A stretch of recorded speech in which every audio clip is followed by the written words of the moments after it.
మన తండ్రి అయిన దేవునికి, మన రక్షకుడైన యేసుక్రీస్తు ప్రభువుకు, పరిశుద్ధాత్మ దేవునికి వందనాలు స్తోత్రాలు చెల్లించుకుంటూ ఈ దినమందు ఏర్పాటు చేసిన వాక్యము మార్కు సువార్త 14వ అధ్యాయము 38వ వచనం చదువుకుందాం. మీరు శోధనలో ప్రవేశించకున్నట్లు మెలకుగా ఉండి ప్రార్థన చేయండి. ఈ వాక్యము మన రక్షకుడైన యేసుక్రీస్తు ప్రభువారు శిలువ మరణానికి అప్పగించక ముందు రాత్రి శిష్యులను తీసుకుని వెళ్ళి గెత్సేమనే తోటలో తండ్రిని వేడుకోవడానికి, తండ్రిని ప్రార్థన చేయడానికి వచ్చిన సందర్భంలో శిష్యులతో తెలియజేస్తున్నారు. నేను వెళ్ళి ప్రార్థన చేస్తాను, మీరు ఇక్కడ మెలకుగా ఉండి ప్రార్థన చేయండి అని తెలియజేస్తున్నారు. మీరు శోధనలలో ప్రవేశించకున్నట్లు. యేసుక్రీస్తు దేవుడు శిలువకు అప్పగింపబడి మరణం పొంది తను ఆరోహణమై వెళ్ళిన సమయంలో శిష్యులైన వారు వారి కార్యాలను దేవునిలో జరిగించుకోవడానికి, దేవునిలో నిలిచి ఉండడానికి, దేవుణ్ణి హత్తుకొని దేవుణ్ణి ప్రచురం చేయడానికి వీటన్నిటిని మనసులో ఉంచుకొని యేసుక్రీస్తు దేవుడు మీరు శోధనలో ప్రవేశించుకున్నట్లు మెలకువగా ఉండి ప్రార్థన చేయడి అంటున్నారు. యేసుక్రీస్తు లేనప్పుడు ఈ శిష్యులను ఎలా బాధిస్తారో, ఎలా శోధిస్తారో యేసుక్రీస్తు వారికి తెలుసు. కనుక ఆ శోధనలన్నీ జయించాలంటే మీరు మెలకువగా ఉండి ప్రార్థన చేయడి అంటున్నారు. అంత మాత్రమే కాదు, యేసుక్రీస్తు వారిని సిలువకు అప్పగించడానికి తీసుకొని వెళ్ళినప్పుడు కూడా వీరు చెల్లాచెదరైపోకుండా ప్రార్థన చేసి ధైర్యంతో ఆయనను కొరకు కనిపెట్టుకుని ఉండాలనే ఆ ఉద్దేశంతో కూడా మీరు శోధనలో ప్రవేశించుకున్నట్లు మెలకువగా ఉండి ప్రార్థన చేయడి అని యేసుక్రీస్తు వారు తెలియచేశారు. శోధనలో ప్రవేశించుకున్నట్లు అని చెప్పినప్పటికీ వీరేం చేశారంటే, యేసుక్రీస్తు వారు వెళ్ళి ప్రార్థన చేస్తూ ఉన్నప్పుడు వీళ్ళు నిద్రపోతూ ఉన్నారు. మీరు ప్రార్థన చేయండి అని చెప్పారు, మరలా వచ్చి ప్రార్థన చేయండి అని చెప్పారు.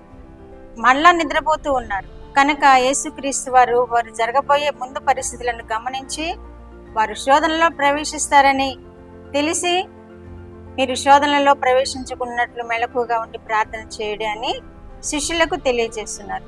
ఈ విషయంలో మనకు కూడా ప్రార్థన చేయడి అని తెలియజేస్తున్నారు. ఎందుకంటే ప్రార్థన చేస్తే మనం కూడా శోధనలో ప్రవేశించము అని యేసుక్రీస్తు వారి ఈ మాటను బట్టి మనం అర్థం చేసుకుంటున్నాం.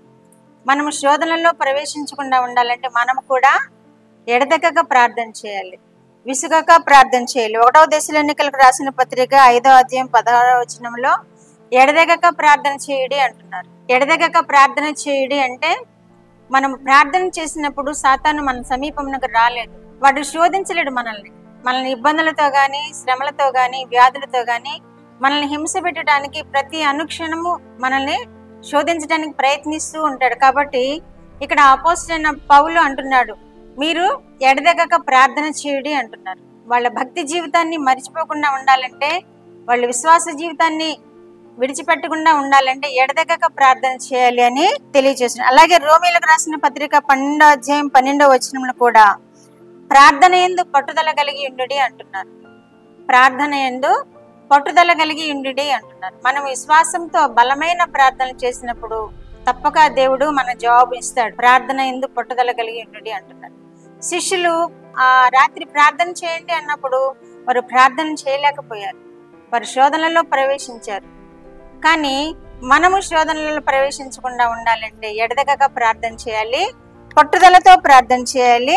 అలాగే యేసుక్రీస్తు ప్రభు వారు కూడా చెప్తున్నారు, మీరు ఎడతెగక ప్రార్థన చేయనట్లు, విసుగక ప్రార్థన చేయనట్లు అని లూకా సువార్త 18వ అధ్యాయము 1వ వచనంలో రాస్తూ అక్కడ ఏమని చెప్తున్నారంటే, ఒక విధవరాలు ఒక కఠినుడైన న్యాయాధిపతి దగ్గరకు వెళ్ళి న్యాయం కోరుతుంది, కానీ ఆయన చేయనప్పుడు ఆమె పదే పదే మాటి మాటికి వెళ్ళి ఆయనని గోజాడుతూ ఉంటుంది. అప్పుడు ఆ న్యాయాధిపతి ఏం చేస్తాడంటే, న్యాయం తీర్చకుండా ఉంటానా, ఈమె పలుమార్లు నన్ను వేధిస్తూ ఉంది, నన్ను గోజాడుతూ ఉంది, నేను న్యాయం చేయకుండా ఉంటానా అని కఠినుడైన న్యాయాధిపతి ఈ విధవరాలికి న్యాయం చేస్తాడు. ఆ ఉదాహరణను యేసుక్రీస్తు ప్రభువారు శిష్యులకు తెలియజేస్తూ, మీరు ఎడతెగక ప్రార్థన చేయనట్లు, మీరు విసుగక ప్రార్థన చేయనట్లు, మీరు పట్టుదలతో ప్రార్థన చేయనట్లు ఇక్కడ ఈ వాక్యము, ఈ ఉదాహరణను శిష్యులకు తెలియజేస్తున్నారు. కాబట్టి మనం కూడా ఎడతెగక ప్రార్థన చేసినప్పుడు, విసుగక ప్రార్థన చేసినప్పుడు,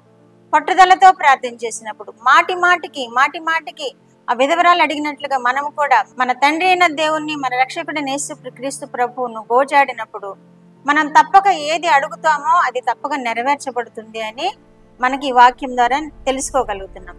మన రక్షకుడైన యేసుక్రీస్తు ప్రభువారు కూడా తన్ను మరణం నుండి తప్పించగలవానికి రోదనలను యాచనలు చేసి ఆయన శక్తి పొందుకున్నాడని పత్రికల భాగంలో మనం చూస్తున్నాము. హెబ్రీలకు రాసిన పత్రిక 5వ అధ్యాయం 7వ వచనంలో రోదనలు చేసినట్లు, ప్రార్థనలు చేసినట్లు, తన్ను మరణం నుండి తప్పించగల వానికి విజ్ఞాపన చేసినట్లు ఇక్కడ అపోస్తలుడైన పౌలు హెబ్రీలకు రాస్తూ ఉన్నాడు. కాబట్టి మనం కూడా మన రక్షకుడైన యేసుక్రీస్తు ప్రభువారే రోదన చేసినప్పుడు, మన రక్షకుడైన యేసుక్రీస్తు ప్రభువారే ప్రార్థనలు, విజ్ఞాపనలు చేసినప్పుడు మనము ఇంకా చేయవలసి ఉన్నది. మరణం నుండి తప్పించగల వానికి రోదనలు చేశాడు యేసుక్రీస్తు ప్రభువారు. మనము శోధన నుండి తప్పించగలిగే యేసుక్రీస్తు వారికి విజ్ఞాపన చేయాలి. మనల్ని ఎదురాడుతున్న సాతానును జయించడానికి మరి ఎక్కువగా యేసుక్రీస్తు నందు ప్రార్థన, విజ్ఞాపనలు చేసి మనము ధన్య జీవితంలో పొందుకోవాలని ఈ వాక్యం ద్వారా మనకు తెలియబడుతుంది. కాబట్టి విశ్వాసులైన మీరు, మేము అందరము ఎడదగక ప్రార్థన చేస్తూ, ప్రార్థనలో పట్టుదల కలిగి ఉంటూ, రోదనలు చేస్తూ, విజ్ఞాపనలు చేస్తూ మన తండ్రి అయిన దేవుణ్ణి మనం వేడుకున్నప్పుడు మన యేసుక్రీస్తు ప్రభువారు తప్పక మనం ఏది అడుగుతున్నామో అది పొందుకుంటామని ఈ వాక్యం ద్వారా మనము గ్రహించగలుగుతాం. అట్టి కృప వింటున్నాం మీరందరూ, మేము పొందుకుందుము గాక. ఆమేన్. ప్రార్థన చేద్దాం. మా రక్షకుడు అయిన యేసుక్రీస్తు ప్రభువా, మా తండ్రి అయిన దేవా, పరిశుద్ధాత్మ దేవా, త్రిత్వ దేవా, మీకు వేలాది స్తుతులు, స్తోత్రములు ప్రభువా. ఇచ్చిన వాక్యము కొరకు మీకు స్తోత్రములు నాయన. మేము కూడా నాయన మీ వల్లే రోదన చేయడానికి, నాయన విజ్ఞాపన చేయడానికి, ప్రార్థనలు, యాచనలు చేయడానికి ప్రభువా మాకు నేర్పించు నాయన. మీకు స్తోత్రములు ప్రభువా. ప్రార్థన ఎందుకు పట్టుదల కలిగి ప్రభువా మాటి మాటికి మిమ్మల్ని వేడుకుంటూ వచ్చుచున్న వ్యాధులను, వచ్చుచున్న శోధనలను, కుటుంబ సమస్యలను తొలగించుకోవడానికి ప్రభువా బిడ్డలందరూ నాయన ఈ విధముగా ప్రార్థన చేసి మేలులు పొందుకునేలాగా మీరు ఆశీర్వదించు దేవుడవైనందుకు మీకు వందనాలు, స్తోత్రాలు చెల్లించుకుంటూ యేసుక్రీస్తు వారి పేరిట ఈ మనవులు మీ పాదముల యొద్ద వేడుకుంటున్నాను పరమ తండ్రి. ఆమేన్.